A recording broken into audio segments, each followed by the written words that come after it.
dans le beau cadre de la médiathèque de Saint-Étienne. Exactement.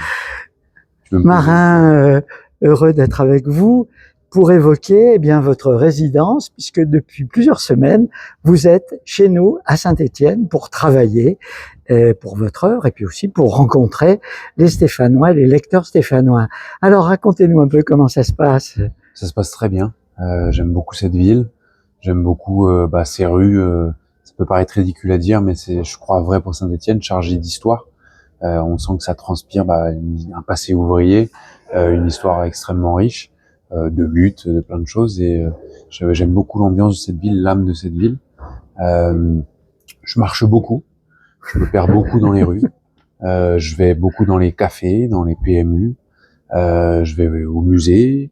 J'ai des ateliers d'écriture aussi avec des collégiens, des lycéens. Et là, ça se passe bien. Ils ont l'habitude, hein, je crois. Ouais, souvent, les profs adorent ça. Ouais, carrément. Et puis c'est toujours des très belles rencontres avec les jeunes, avec les enfants, parce que parfois ils découvrent quelque chose et c'est toujours très agréable de faire découvrir quelque chose.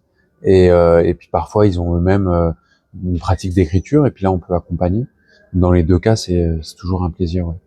Ça les touche, votre pratique aussi de rappeur, de poète, de slammer. Ouais. C'est des procédés, des manières de faire vivre la langue qui probablement les touchent. Bah oui, il y a quelque chose de plus direct, tout simplement parce que ça passe par la bouche et par l'oreille.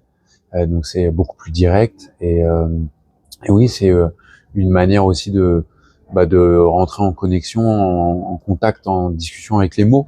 Et dans le fond, quel que soit le support, on s'en fout. L'important, c'est d'avoir un rapport aux mots et tous les différents médiums de rapport aux mots ont leur force, leur puissance, leur beauté, leur tendresse. Voilà. Alors, 3 romans. Ouais.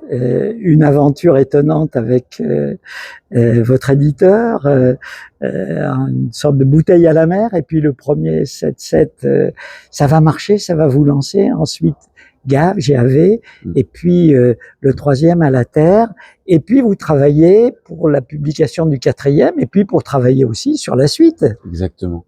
En septembre paraîtra Pentraide chez Actes Sud, un texte qui a été écrit à 4 mains avec la poétesse algérienne Samira Negrouche.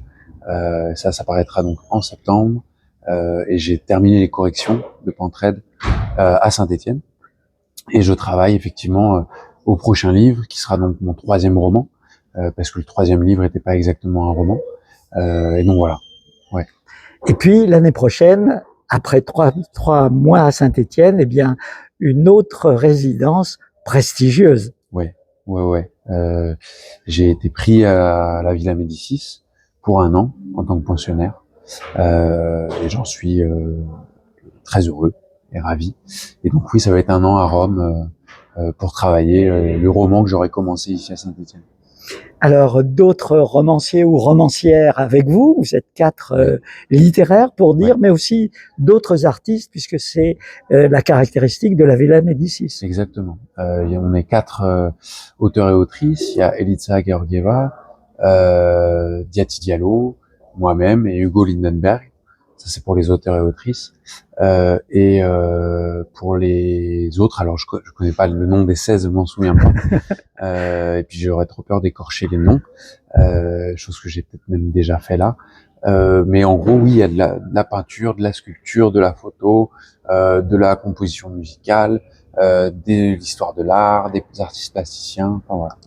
Pendant 1 an. Pendant 1 an. Et puis, vous continuez aussi à avoir des projets dans le monde, de la production musicale, avec des projets, déjà des réalisations, puis des projets aussi. Oui, là, je bosse sur un projet avec un compositeur de musique électronique qui s'appelle Moher. Et on l'a déjà performé 2 fois, une fois à Paris, une fois à Marseille. L'année prochaine, on va le performer 1 ou 2 autres fois. Et on va voir ce que ça va donner ensuite. Et puis, toujours des performances, donc sur scène, je monte sur scène pour faire entendre des textes que j'ai écrits pour la scène, plus spécifiquement.